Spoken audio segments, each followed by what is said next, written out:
हर बार जब भारतीय जनता पार्टी हारेगी तो वो ईवीएम देवता की शरण में जाने की कोशिश करेगी। इस बार ईवीएम ने भी उसे नकार दिया है, लगता है इस बार वो उसमें भी कामयाब होने वाले नहीं। पर देखिए उन्होंने पिछले दिनों में क्या क्या कोशिश की।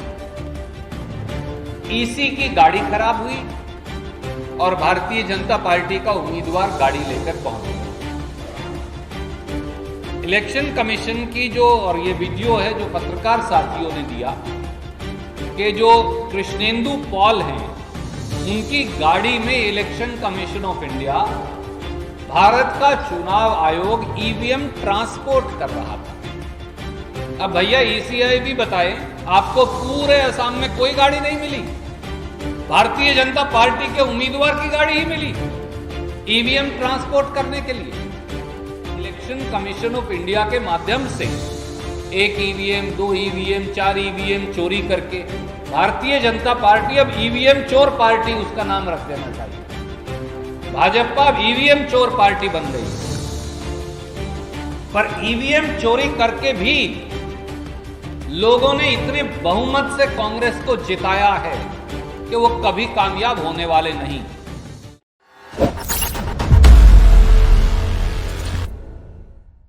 हर जगह पत्रकार साथी ये पूछते हैं और पिछली प्रेस कॉन्फ्रेंस में भी आप पूछ रहे थे, हाउ कॉन्फिडेंट आर यू, आपको कितना विश्वास है कि कितनी सीट आएंगी।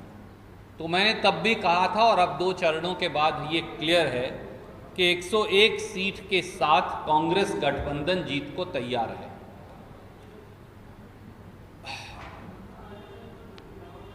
भारतीय जनता पार्टी की हार का सिलसिला भी बरकरार रहेगा। मोदी जी भी आए, अमित शाह जी भी आए, बहुत सारी वैमनस्य की, बहुत सारी भेदभाव की, बहुत सारी गाली गलौज की बातें उन्होंने की। इस चुनाव में हमने देखा कि उन्होंने लोगों को बांटने का, और अब तो पत्रकारों को भी नहीं छोड़ा। अब तो आप लोगों को भी ये कहते हैं कि तुमको चुनाव के बाद घसीट कर ले जाएंगे, देख लेंगे। भैया ऐसा करेगी क्यों मां कामाख्या कि तुमको ये मौका मिलेगा? तुम्हें मौका मिलेगा ही नहीं, तुम्हें लोग ही घसीट कर बाहर फेंक देंगे। ऐसा होने वाला ही नहीं कि आप पत्रकारों को घसीट सकें। तो भारतीय जनता पार्टी की हार का सिलसिला बरकरार रहने वाला है। एक खूबसूरत बात यह है कि अगर आप, और मैं एक छोटा सा चार्ट ये देख रहा था, मैंने इसलिए बनाकर दिया कि 2016 से 2020 तक 3 और 6, 7, 24 प्रांतों में चुनाव हुए। भारतीय जनता पार्टी सब प्रांतों में चुनाव हारी है। तो असम कैसे अलग होगा? वो बोलते हैं हम सब जगह चुनाव जीतते हैं, पर इसीलिए मैं नतीजे निकाल कर लाया कि वो जहां जहां चुनाव लड़ते हैं वो वहां चुनाव हारते हैं। ये सुनने में अजीब लगेगा क्योंकि प्रचार विपरीत है, पर सच्चाई उसके बिल्कुल विपरीत है। तो इनकी हार का सिलसिला बरकरार रहेगा। देखिए, उत्तर प्रदेश को अगर छोड़ दें तो भारतीय जनता पार्टी को कहीं बहुमत नहीं मिला। छत्तीसगढ़ भारतीय जनता पार्टी ने चुनाव लड़ा, वो हारे। राजस्थान लड़ा, वो हारे। पंजाब लड़ा, वो हारे। इससे पिछला चुनाव बंगाल का लड़ा, वो हारे। पुडुचेरी का चुनाव लड़ा, वो हारे। इससे पिछला तमिलनाडु का चुनाव लड़ा, वो हारे। इससे पिछला केरल का चुनाव लड़ा, वो हारे। इससे पिछला झारखंड का चुनाव लड़ा, वो हारे। इससे पिछला मध्य प्रदेश का चुनाव लड़ा, भाजपा हारी। इससे पिछला उड़ीसा का चुनाव लड़ा, भाजपा हारी। इससे पिछला तमिलनाडु का चुनाव लड़ा तो भी भारतीय जनता पार्टी हारी। हरियाणा का चुनाव लड़ा तो भी भाजपा हार गई। उत्तराखंड और हिमाचल में अब क्या स्थिति है किसी से छिपी नहीं। तो बड़े प्रांतों में एक उत्तर प्रदेश को छोड़कर पिछले सालों में भारतीय जनता पार्टी कहीं जीती नहीं है। और क्योंकि कई बार पत्रकार साथी भी भूल जाते हैं, इसलिए मैंने कुल सीटें कितनी हैं और भाजपा ने कितनी जीती, तो ये मैं इसलिए आज लिखकर आपको दे रहा हूं। भारतीय जनता पार्टी का हार का सिलसिला बरकरार रहेगा। और क्योंकि ये बरकरार रहने वाला है, तो हमेशा ये होता है कि जब जब भाजपा हारती है तो फिर उसके पास एक ही मंत्र है, फिर वो ईवीएम की शरण में जाने की कोशिश करती है। हर बार जब भारतीय जनता पार्टी हारेगी तो वो ईवीएम देवता की शरण में जाने की कोशिश करेगी। इस बार ईवीएम ने भी उसे नकार दिया है, लगता है इस बार वो उसमें भी कामयाब होने वाले नहीं। पर देखिए उन्होंने पिछले दिनों में क्या क्या कोशिश की। ईसी की गाड़ी खराब हुई और भारतीय जनता पार्टी का उम्मीदवार गाड़ी लेकर पहुंच गया। इलेक्शन कमीशन की जो, और ये वीडियो है जो पत्रकार साथियों ने दिया, कि जो कृष्णेंदु पॉल हैं उनकी गाड़ी में election commission of India, Bharat का चुनाव आयोग ईवीएम ट्रांसपोर्ट कर रहा था। अब भैया ईसीआई भी बताएं, आपको पूरे असम में कोई गाड़ी नहीं मिली, भारतीय जनता पार्टी के उम्मीदवार की गाड़ी ही मिली ईवीएम ट्रांसपोर्ट करने के लिए। और एक बड़ी इंटरेस्टिंग बात है जो मेरे साथी बोबिता जी और हमारे गौरव वल्लभ जी बता रहे थे। जब सुबह हमने ईसीआई को, चुनाव आयोग को दरख्वास्त दी और कहा कि इतनी धांधली पर उतर आए हैं आप, फिर भी बचा नहीं पाएंगे भाजपा को, तो उन्होंने 189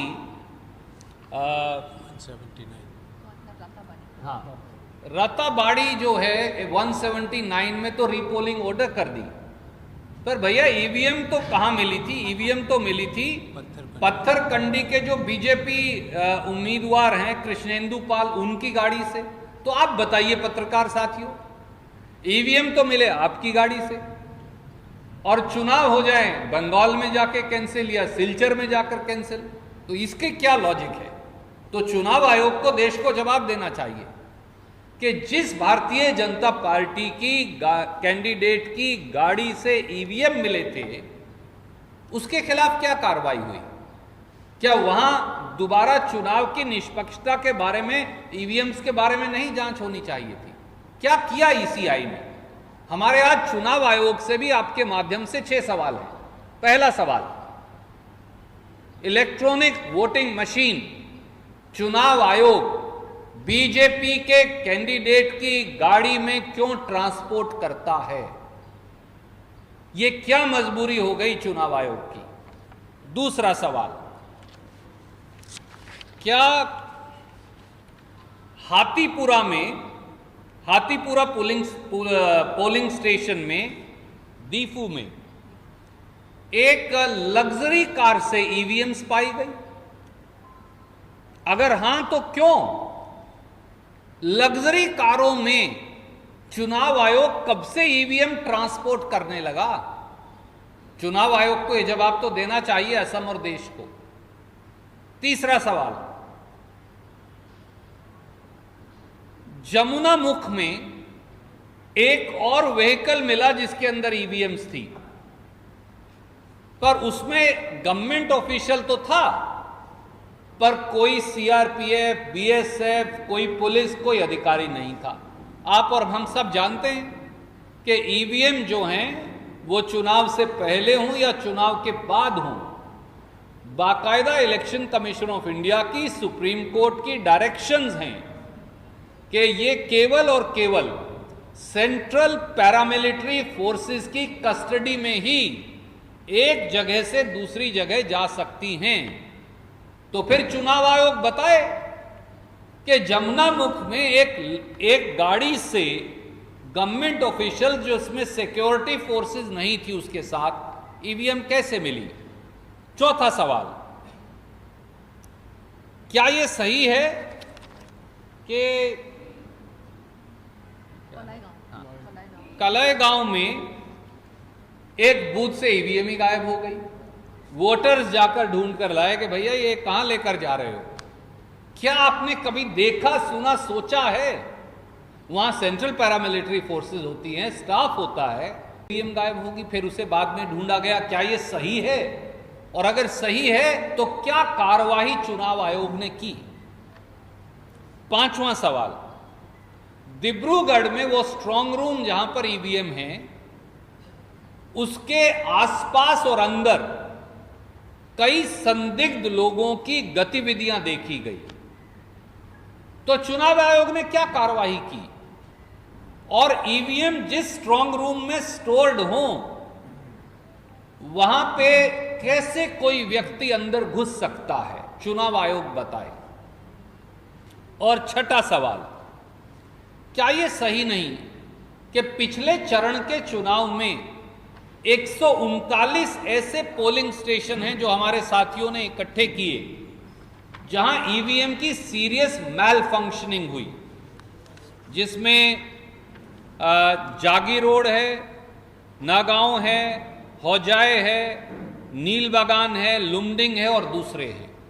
तो ऐसे में जब ये सब हो रहा था तो चुनाव आयोग क्या कर रहा था? साथियों, एक बात बड़ी साफ है और असम के लोगों को आज असम प्रदेश कांग्रेस कमेटी की ओर से हम कहेंगे, हम धन्यवादी हैं, हम शुक्रगुजार हैं, हम नतमस्तक हैं, क्योंकि असम के लोगों ने पहले 2 चरणों में 3/4 बहुमत बड़े जोश से कांग्रेस पार्टी को दिया है। अगले चरण में भी यही होने वाला है, बल्कि और ज्यादा बहुमत से कांग्रेस जीतेगी। वो लोग जो चुनाव में हार जिनके सामने खड़ी है, भाजपा के सामने, सर्बानंद सोनोवाल जी के सामने और उनके चेले और असिस्टेंट, समझ गए आपने किसका तरफ इशारा है?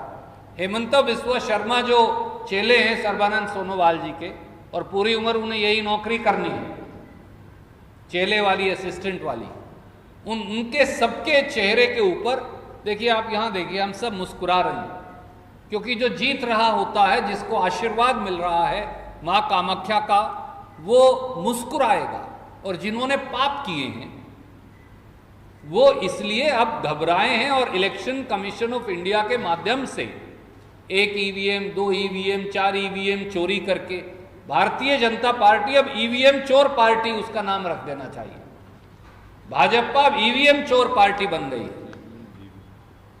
पर ईवीएम चोरी करके भी लोगों ने इतने बहुमत से कांग्रेस को जिताया है कि वो कभी कामयाब होने वाले नहीं। और इसलिए चुनाव आयोग को भी हम कहेंगे, हमने लिखकर भी उनसे समय मांगा है, भारतीय चुनाव आयोग से, कि ये ईवीएम चोरी में आप भागीदार हैं या आप धृतराष्ट्र की तरह आंख बंद किए हैं। धृतराष्ट्र जब भगवान श्री राम को निकाला तो धृतराष्ट्र ने भी आंख बंद कर ली थी। तो चुनाव आयोग अब धृतराष्ट्र की भूमिका में है। श्री कृष्ण। तो अब आगे क्या करेंगे आप? इसलिए हमारा केवल ये कहना है कि